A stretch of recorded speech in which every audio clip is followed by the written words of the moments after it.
Mr. Speaker, I rise in opposition to the commission to study the events of January 6th, as well as spending $2 billion in security supplemental.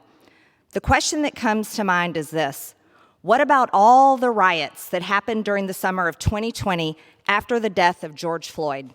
What about all the damage caused to federal buildings, churches, people's businesses, and innocent people that were killed, like David Dorn? This past summer, Minneapolis city officials estimate 700 buildings were damaged, burned, or destroyed, including 360 local businesses. Riots caused an estimated $55 million in damages in Minneapolis alone. BLM and Antifa established an autonomous zone in Seattle and attempted to burn government buildings in Portland. Is that not an insurrection? On one Friday night alone in New York City, BLM protesters caused over $100,000 in damages and 150 people were arrested. Just one Monday night in Philadelphia resulted in a crowd of 1,000 people looting stores, setting fires in the middle of the street, and 30 police officers injured. Protests in Kansas City resulted in $2.1 million in damages, mostly over the course of one weekend. Several officers were injured as well. Protests in Wichita, Kansas cost the police department about $1.5 million in overtime. Protests in Salt Lake City cost at least $100,000 in damages. Protests in Denver cost the city at least $5.5 million in damages and overtime. BLM protests in Nashville set a federal courthouse on fire. The destruction is estimated to have cost $1.2 million in damages. Again, is that an insurrection? Protesters in Portland destroyed barriers and attempted to burn down government buildings, resulting in $2.3 million in damages, including $1.6 million in damages to the courthouse downtown. In St. Louis, following the night of violence, buildings were looted, vandalized, and burned.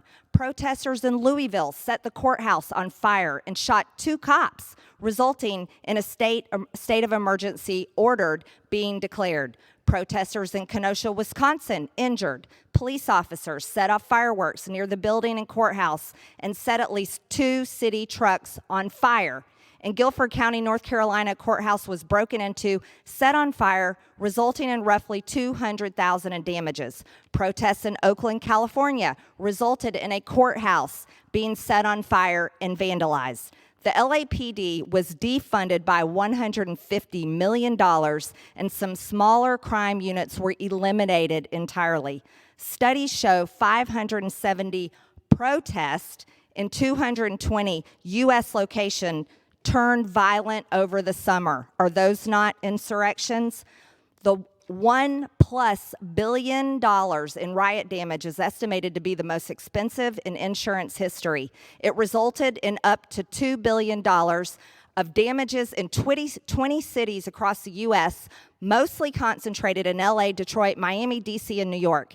Indeed, we should have a commission to study the violent BLM and Antifa mobs that have plagued American cities this past summer, and that's for the American people who, by the way, pay the taxes that fund everything we do here. Also, we should have a security supplemental to fund all the police departments that have been defunded due to the pressure from radical, violent, and socialist groups. We should back the blue because they certainly back us. Also, while it's catch and release for domestic terrorists, Antifa, BLM, the people who breached the Capitol on January 6th are being abused, some even being held for 23 hours a day in solitary confinement.